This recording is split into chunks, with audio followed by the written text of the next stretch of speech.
Doctor S T Mishra एक लंबे समयांतराल के बाद यूट्यूब के माध्यम से कुछ महत्वपूर्ण जानकारियां पुनः विधि से संबंधित देने जा रहा हूं। मुझे आशा और विश्वास है कि आप सभी लोग बड़े हर्षोल्लास के साथ सन 2021 यानी 2021 की होली मनाए होंगे। आगे मैं ये भी विश्वास करता हूं, ईश्वर से गुजारिश करता हूं कि हम लोग इस जो पिछले बरस कोरोना का जो संकटकालीन समय चला, उस संकटकालीन समय से अब धीरे धीरे हम लोग उभर रहे हैं। आगे उभर कर हम लोग निकल जाएंगे और अपने कार्यों में अनवरत हो जाएंगे। दोस्तों, जैसा कि बिहार पब्लिक सर्विस कमीशन द्वारा बिहार की सीएसजे की लिखित परीक्षा के लिए तिथि निर्धारित हो चुकी है, जो बहुत ही जल्द में प्रारंभ हो रही है। इसके लिए मैंने सोचा कि कुछ क्वेश्चंस शॉर्ट नोट के साथ, शॉर्ट आंसर के साथ आपको अवगत कराऊं, ताकि आपको समय पर वो काम दे दे और आप उसको मेंस की परीक्षा की दृष्टि से बेहतर समझ करके पढ़ेंगे, समझेंगे, सुनेंगे और आत्मसात करेंगे। दोस्तों, सबसे पहले मैं जो पेपर का सीरीज है, उस सीरीज में सबसे पहले मैं कॉन्ट्रैक्ट और टार्ट के कुछ क्वेश्चंस आंसर मैं बता रहा हूं। क्वेश्चंस इंपॉर्टेंट हैं, उनको एक बार जरूर देख लीजिएगा। हो सकता है, उम्मीदें हैं कि मेरे गहन अध्ययन के बाद इन प्रश्नों पर मैंने विचार किया है और आपके सामने प्रस्तुत कर रहा हूं। इन प्रश्नों को आप पढ़िएगा, फिर अपना आंसर राइटिंग करिएगा, फिर उसको जाके सही तरीके से आयोग की द्वारा प्रस्तुत कॉपी में, प्रस्तुत पुस्तिका में उसको लिखिएगा और अपने आंसर को सही तरीके से लिख करके अच्छे अंक लेंगे, मुझे आशा और विश्वास है। दोस्तों, सबसे पहले मैं शुरू कर रहा हूं law of contract and tort, यानी संहिता विधि और अपकृत्य विधि। सबसे पहले क्वेश्चन है कॉन्ट्रैक्ट का। क्वेश्चन नंबर 1, प्रतिफल के बिना करार शून्य है, विवेचना करिए। Agreement without consideration is wide discuss. तो सबसे पहले आपको यह लिखना होगा कि व्हाट इज योर कंसिडरेशंस, प्रतिफल क्या है। फिर because essential elements of contract, चूंकि यह कॉन्ट्रैक्ट का एक आवश्यक भाग है, इसलिए विदाउट कंसिडरेशंस एग्रीमेंट यदि आप करते हैं तो वाइड हो जाएगा। लेकिन कुछ परिस्थितियों में इसके अपवाद दिए गए हैं। Section 25 clause 1, section 25 clause 2, section 25 clause 3 में, जहां पे without considerations agreement is valid, बिना प्रतिफल के करार शून्य भी होता है। तो सेक्शन 2D आप जरूर देख लीजिएगा, प्रतिफल की डिफिनेशन देख लीजिएगा, यानी कंसिडरेशंस की डिफिनेशन सेक्शन 2D में दी गई है। और साथ ही साथ कंसिडरेशंस के बारे में विस्तृत तरीके से आप जब आगे जाएंगे तो सेक्शन 25 का वर्णन करिएगा और शॉर्ट तरीके से आंसर लिख करके आप नंबर को गेन करिएगा। सेकंड क्वेश्चन है अवयस्क का करार शून्य है, माइनर एग्रीमेंट इज वाइड। आगे लिखा हुआ है क्वेश्चंस में, थोड़ा करार करने की पक्षकारों की सक्षमता को भी बताइए। Discuss competency of party of agreement. ध्यान दीजिएगा, आप करार करने की सक्षमता यानी सेक्शंस 10, 11 और 12 जरूर ध्यान दीजिएगा। और मोहरी बीवी वैसे धर्मदास घोष की जो केस है, जिसमें कहा गया था माइनर एग्रीमेंट इज एब इनिशियो वाइड, प्रारंभ से शून्य है, बाद में नहीं शून्य होता है। एग्रीमेंट यदि इनिशियली वाइड है तो एग्रीमेंट होने का क्वेश्चन नहीं। ये भी हो सकता है कि एग्रीमेंट हुआ लेकिन बाद में वाइड हो जाए। तो ध्यान दीजिएगा इस चीज को कि एब इनिशियो वाइड होता है, मोहरी बीवी की केस में यह कहा गया है और इसको आप सही तरीके से डिस्कस करिएगा। क्वेश्चन नंबर 3 है सहमति का क्या अर्थ है, कब सहमति स्वतंत्र सहमति नहीं है। What is the meaning of consent when consent is not a free consent, यानी सहमति का क्या अर्थ है। देखिए सेक्शन 13 यदि आप पढ़ते हैं इंडियन कॉन्ट्रैक्ट एक्ट का, तो उसमें लिखा हुआ है कि पक्षकारों के बीच में विचारों की मतैक्यता, मस्तिष्कों का मिलन, विचारों की मतैक्यता, यानी कंसेस एड आइडन, ये शब्द लिखा हुआ है, मैक्सिम एक तरीके से है वो। तो पक्षकार यदि आप सहमत हैं, इसका मतलब है कि सहमत तो हैं लेकिन ये सहमति जो कंसेंट है वो फ्री नहीं है, फ्रीली नहीं है, यानी स्वतंत्र नहीं है। तो कंसेंट कंसेंट है लेकिन फ्री नहीं है, और यदि फ्री नहीं है तो फिर इसकी स्थिति बदल जाएगी। तो कब सहमति स्वतंत्र नहीं होगी, आप ध्यान दीजिए, कब नहीं होगी स्वतंत्र? यदि वह सेक्शन 15 के अधीन आती है, यानी क्वेश्चन 16 के अधीन आती है, यानी अनड्यू इन्फ्लुएंस, सेक्शन 17 के अधीन आती है, यानी कपट यानी फ्रॉड, और सेक्शन 18 में आती है मिस, और इसको बोलते हैं दुर्व्यवदेशन यानी मिस रिप्रेजेंटेशन। तो इसका प्रभाव क्या होगा? फिर सेक्शन 20, 21, 22 को एक बार थोड़ा सा देख लीजिएगा। तो कुछ प्रभावों को देखते हुए आप लिखिएगा कि किन मामलों में सहमति स्वतंत्र नहीं मानी जाएगी। ठीक है। क्वेश्चन नंबर 4 है, क्वांटम मेरिट का सिद्धांत क्या है? What is doctrine of quantum merit? आप इसको जानते होंगे, क्वांटम मेरिट किसे कहते हैं। सेक्शन कई जगहों पे क्वांटम मेरिट को इंक्लूड किया गया है, लेकिन आप जब जाएंगे तो आपको बहुत सारे सेक्शंस में थोड़ा थोड़ा मिलेगा, लेकिन आपको केवल यहाँ बताना है कि क्वांटम मेरिट होता क्या है, केवल only quantum merit, principles of quantum merit बताना है। आगे लिखा हुआ संक्षिप्त टिप्पणी लिखिए।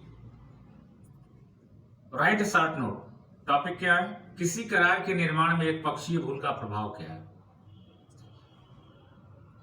यानी effect of unilateral mistake in the formation of contract.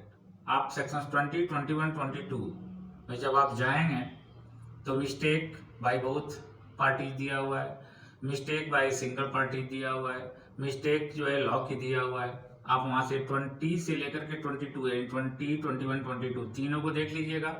इसलिए मैं बता रहा हूँ तीनों को देखने के लिए लिखना आंसर एक है, केवल यूनिलिटरल मिस्टेक लिखना है। लेकिन आप जब तक तीनों नहीं जानेंगे तो सही तरीके से कौन सा क्वेश्चन पूछ देगा आप क्लियर नहीं कर पाएंगे। इसलिए आप उसको जानिए पहले कि यूनिलिटरल क्या होता है, बायलिटरल क्या होता है, बाय लॉ ऑफ मिस्टेक क्या होता है, तो आप आंसर सही लिख पाएंगे। सेकंड है असंभवता का क्या अर्थ है? What is the meaning of impossibility? असंभवता क्या है?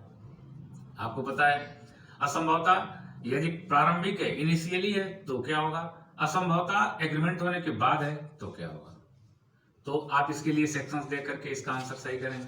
आगे लिखा हुआ है क्वेश्चन नंबर 6, प्रतिफल का संसर्ग और संविदा का संसर्ग का क्या अर्थ है, यानी what is the meaning of privity of contract and what is the privity of considerations, यानी प्रिविटी ऑफ कॉन्ट्रैक्ट और प्रिविटी ऑफ कंसिडरेशन बहुत ही इंपॉर्टेंट टॉपिक है। यानी प्रतिफल का अजन्मी, क्या प्रतिफल का अजन्मी कॉन्ट्रैक्ट को आगे बढ़ा सकता है, और क्या संविदा का अजन्मी संविदा को आगे बढ़ा सकता है? दोनों में डिफरेंस है, बस इसको आप समझ के लिख लीजिएगा। बहुत सामान्य है कि भारत में जो है प्रतिफल का अजन्मी है, थर्ड पार्टी यदि वो देता है, कंसिडरेशन देता है कॉन्ट्रैक्ट में तो वैलिड हो जाएगा। लेकिन जो कॉन्ट्रैक्ट का पार्टी नहीं है ना, वो कभी कॉन्ट्रैक्ट को फॉर्मेशन में नहीं ले सकता, उसको फॉलो नहीं करा सकता है। तो आप इसको आप डिटेल करके इसको देख लीजिएगा, बहुत मिनिमम शब्दों में अंतर करके लिखना है। आगे लिखा हुआ है संक्षिप्त टिप्पणियां मैं कुछ बता रहा हूं, जिसमें लिखा हुआ है वैगरिंग कॉन्ट्रैक्ट, पद्म करार किसे कहते हैं, पद्म करार या पद्म करार किसे कहते हैं। सेकंड है हेडलम नाम वैक्सनडेल के बाद में प्रतिपादित प्रतिपूर्ति की क्षतिपूर्ति के नियम की विवेचना करिए। Discuss the rule relating to the damages let down in the case of Hadley versus Baxendale. Section 73 पे आप जाइएगा, 73 पे जाने के बाद आपको यह मिल जाएगा 73, 74 पे आप 73, 74 और 75 जो मोस्ट इंपॉर्टेंट टॉपिक, आप जरूर वहां से केस को रिलेट करके तीनों सेक्शन एक बार देख लीजिएगा, क्योंकि थोड़ा थोड़ा इंपॉर्टेंट दिखता है 73, 74 मोस्ट इंपॉर्टेंट, इसलिए दोनों को आप देख लीजिएगा। हमने तो क्वेश्चंस जो इंपॉर्टेंट चुना हुआ है, लेकिन बहुत सामान्य है, तो आप इसको जरूर देख लीजिएगा। Section 8, what is the meaning of doctrine of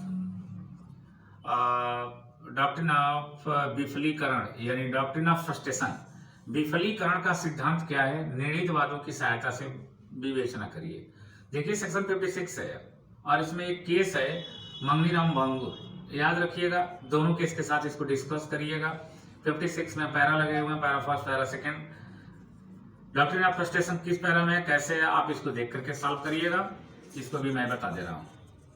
आगे लिखा हुआ है मानक रूपी संविदा क्या है, what is the standard form of contract, यानी मानक रूपी संविदाओं के बारे में एग्जांपल दे रहा है। जैसे कुछ चीज़ें जो है संविदा में पहले से ही छपी छपाई रहती हैं, जैसे LIC जीवन बीमा निगम की संविदा आप देख सकते हैं, फिर उसके बारे में आप इसका आंसर लिखिए।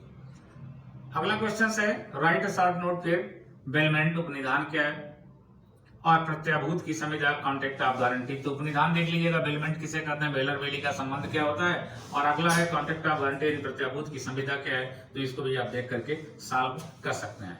अब आप आगे आइए, इसी के साथ मैं कुछ क्वेश्चन आपको बता जा रहा हूं टार्ट में अपकृत्य विधि से संबंधित। वह है पहला क्वेश्चन नंबर फर्स्ट, टार्ट से संबंधित क्वेश्चन है।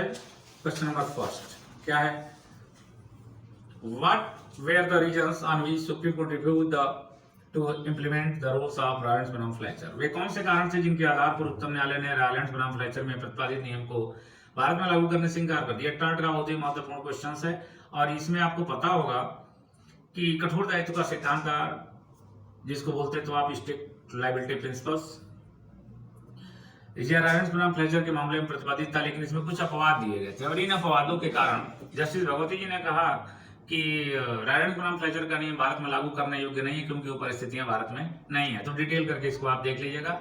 पहले क्यों नहीं है, तो रायलेंस बनाम फ्लेचर में जो स्ट्रिक्ट लायबिलिटी के प्रिंसिपल्स हैं उसको लिखिएगा, उसके अपवाद थोड़ा बताइएगा, और फिर क्यों नहीं लागू होता इसका आंसर सटीक तरीके से लिखिएगा, आपको नंबर गेन करेंगे, आपको नंबर मिलेगा।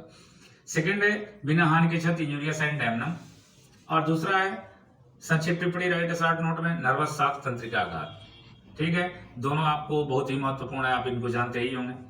थर्ड है दायित्व क्या है, क्या मालिक नौकर के कार्य के लिए उत्तरदायी है, यदि हाँ तो कब। व्हाट इज द लायबिलिटी, दायित्व किसे कहते हैं, डिफाइन करिएगा थोड़ा सा। Is master liable for the tart of servant, तो आप जानते हैं रिस्पोंडेंट सुपीरियर थ्योरी यहाँ लागू होगी, और मालिक नौकर के कार्य के लिए मालिक उत्तरदायी होता है यदि उसके कंट्रोल और डायरेक्शन में वो कार्य कर रहा है। आगे है क्वेश्चन नंबर 4, निम्न पर संक्षिप्त टिप्पणियां लिखिए जहां अधिकार वहां उपचार हो, जैसे भी रिमीडियम। बहुत महत्वपूर्ण। अंतिम अवसर का सिद्धांत, लास्ट अपॉर्चुनिटी रूल, किसने किसको कैसे बचाया, उसको जो है लाभ बेनिफिट मिलता है। Question number 5, the reputation of persons is more valuable then his wealth, in his light explain the defamation. व्यक्ति की प्रतिष्ठा उसकी संपत्ति से अधिक मूल्यवान होती है, इस प्रकाश में मानहानि की व्याख्या कीजिए। डिफेमेशन क्या है, डिफेमेशन के एसेंशियल एलिमेंट्स क्या है, डिफेमेशन कब क्राइम हो जाएगा, डिफेमेशन कब जो है टार्ट में जो है आएगा, क्षतिपूर्ति कैसे मिलेगी, किसी कब किसी व्यक्ति को दंडित कराया जाएगा। क्योंकि यहाँ टार्ट आप साइन करें, आप उसको दिखाएंगे लाइट में दिखाएंगे कि आईपीसी में, लेकिन आईपीसी नहीं पूछा, इसलिए केवल आप टार्ट का आंसर देंगे कि डिफेमेशन की परिभाषा और उसके अपवाद क्या है। राइट शॉर्ट नोट, अगला क्वेश्चन है संक्षिप्त टिप्पणियां लिखिए। घटना स्वयं प्रमाण, रेस इप्सा लोक्यूटर, आपको पता है घटना स्वयं प्रमाण देखते ही आप सुभागवंती की केस आप इसको देख करके समझ जाएंगे। घटनाएं स्वयं बोलती हैं, महत्वपूर्ण एग्रीमेंट और टार्ट की महत्वपूर्ण केस इस पर रिलेट करती है। हमला और संप्रहार में अंतर, difference between assault and battery, ये दोनों का अंतर आपको टार्ट में मिलेगा, बहुत ही सामान्य है। असॉल्ट किसे कहते हैं और बैटरी किसे कहते हैं। हमला, जब तक आप किसी पे आगे बढ़े नहीं तब तक हमला, जब आप उस पर हाथ छोड़ दिए संप्रहार, चार्ज हो गया। आगे देखिए क्वेश्चन नंबर 7, क्षत की दूरवर्तीता प्रमुख वादों की सहायता से उल्लेख करिए। What is the remoteness of damages, discuss with the help of leading case law. आपको पता है वेगन माउंट केस आएगी, economics furnish which and company की केस आएगी। इन केस के माध्यम से आप इनका हवाला देते हुए आप लिखेंगे कि प्रत्यक्षता का मापदंड डायरेक्ट रिमोटनेस ऑफ डैमेजेज जो दिया हुआ है वो डायरेक्ट है या इनडायरेक्ट है। दूरी कितनी दूरवर्तीता, रिमोटनेस ऑफ डैमेजेज जिसका नाम है, ये केस में जब आप डिस्कस हुआ है तो प्रत्यक्ष है या अप्रत्यक्ष है। प्रत्यक्ष है तो क्या पास में नियरेस्ट है, तो फिर आप कैसे इसको रोकेंगे। अगला क्वेश्चन है अपकृत एक सिविल अपकार है, इस प्रकाश में अपकृत को परिभाषित कीजिए। Tort is the civil wrong, in light define the tort. आपको पता है बेनिफिल्ड की और टार्ट सामंट की दो परिभाषा है। अपकृत एक सिविल अपकार है और अपकृत्यात्मक दायित्व विधि द्वारा नियत कर्तव्य भंग से उत्पन्न होता है। तो tort is the civil wrong, ये सामंट की परिभाषा है, और सामंट की परिभाषा और बेनिफिल्ड की परिभाषा लिखने के बाद आप सेंसेस लिख करके इसको समाप्त कर सकते हैं क्वेश्चंस को। क्वेश्चन नंबर 9 है क्या गर्भस्थवाद ला सकता है अपकृत विधि की अधीन स्थिति क्या है। Can a foetus bring a suit, explain the situations under the tortious law. इसकी क्या स्थिति है, वाद यदि लाएगा तो किन किन परिस्थितियों में लाएगा टॉर्टियस लॉ में। तो बहुत सारे लॉ से कनेक्ट करेगा फीटस, जैसे टॉर्ट में है तो, लेकिन टीपीए का मैटर है तो क्या होगा, फैमिली लॉ का मैटर है तो क्या होगा। तो थोड़ा थोड़ा हिंट करके इस क्वेश्चंस को मैंने आपको बता दिया, जरूर आप देखिएगा। फिर मैं अगले वीडियो में आपको 1 से 2 दिनों के अंदर मैं बताऊंगा बाकी सारे कुछ कुछ पेपर्स के बारे में कि किन किन क्वेश्चंस पर आप हाईलाइट करिए और किन किन क्वेश्चंस को आप जरूर देखिए। बहुत बहुत धन्यवाद, नमस्कार।